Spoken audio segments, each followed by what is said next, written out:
ఈ ఒక్క కషాయంతో తీవ్రంగా వేధించేటువంటి జ్వరాలను, ముఖ్యంగా సీజన్ మారుతునేటప్పుడు శరీరంలో వ్యాధి నిరోధక శక్తి మనపై అటాక్ చేసేటువంటి క్రిములతో పోరాడేటప్పుడు వచ్చేటువంటి జ్వరాలను సులువుగా తగ్గించుకోవచ్చు. ఈ కషాయాన్ని ఇంట్లో ఏ విధంగా తయారు చేసుకోవాలో చూద్దాం. జై శ్రీరామ్. అందరికీ నమస్కారము. ముందుగా మా తల్లిదండ్రులకు, గురువులకు, పెద్దలకు పాదాలు పట్టి ప్రార్థిస్తున్నాను.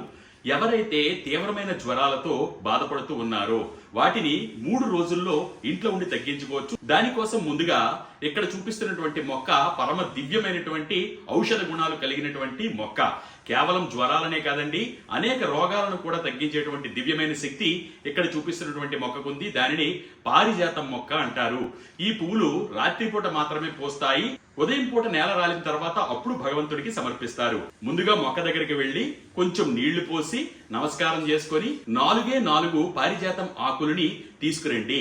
తీసుకొచ్చిన తర్వాత వాటిని శుభ్రంగా కడగండి. పైన పారిజాతం ఆకు చాలా కరుకుగా ఉంటుంది, రఫ్ గా ఉంటుంది. అదే మీకు చూడటానికి కూడా తమలపాకులా ఉంటుంది, కానీ పైన చాలా కరుకుగా రఫ్ గా ఉంటుంది. ఆ విధంగా మీరు తెలుసుకోవచ్చు. లేదంటే మీ ఇంటి దగ్గర ఉన్నా లేదా మీ ఇంట్లో ఉన్న పెద్దల్ని ఎవరిని అడిగినా కూడా పారిజాతం ఆకు గురించి చెప్తారు ఎలా ఉంటుందో అని. మరి ఈ 4 ఆకులను తీసుకొచ్చి శుభ్రం చేసిన తర్వాత స్టవ్ వెలిగించి ఒక పాత్ర పెట్టి అందులో 1 గ్లాసు మంచి నీటిని వెయ్యండి.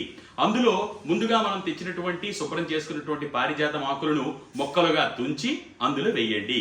వేసిన తర్వాత 4 నుంచి 5 నిమిషాలు బాగా మరగనివ్వండి.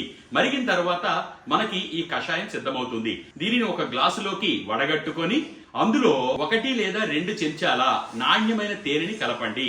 అది కూడా ఈ కషాయం గోరువెచ్చగా అయిన తరువాత వేడివేడిగా కలపకండి.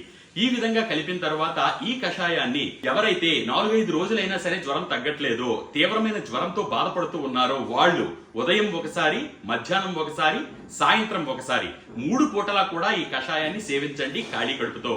ఈ విధంగా చేస్తూ ఉండడం వలన మీ శరీరంలో ఉండే వ్యాధి నిరోధక శక్తి, పోరాట పటిమ ఎక్కువ అవుతుంది. ఒకవేళ జ్వరం తగ్గినట్టు అనిపించినా కూడా ఈ ద్రావకాన్ని సేవించండి. ఎంత సులువో కదా. తప్పకుండా జ్వరం వంటి సమస్యలతో బాధపడుతున్న మీ స్నేహితులకు, బంధువులకు ఈ విషయాన్ని షేర్ చేయండి.